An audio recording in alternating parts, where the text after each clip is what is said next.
Nessun provvedimento di espulsione dall'Università di Padova per Filippo Turetta, attualmente rinchiuso nel carcere di Montorio, nel Veronese, con l'accusa di omicidio dell'ex fidanzata Giulia Cecchettin. Su questo è chiara la magnifica rettrice Daniela Mappelli. Questo non spetta a noi, i provvedimenti nei confronti di Filippo Turetta. Filippo Turetta in questo momento è in un carcere preventivo, e sarà la giustizia poi che farà il suo corso. Pensate a un'espulsione del ragazzo?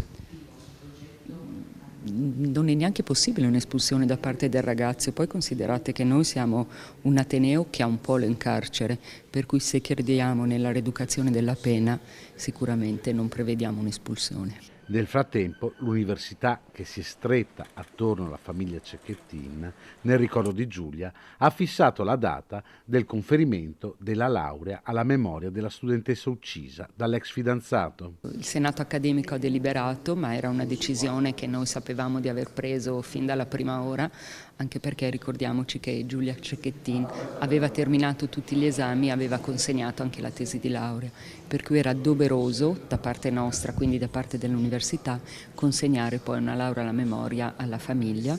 Questo avverrà il 2 di febbraio, la data è stata concordata con il papà e con i fratelli di Giulia, con una cerimonia pubblica che si terrà proprio qui al Bo in Aula Magna, aperta al pubblico, aperta a tutti quanti.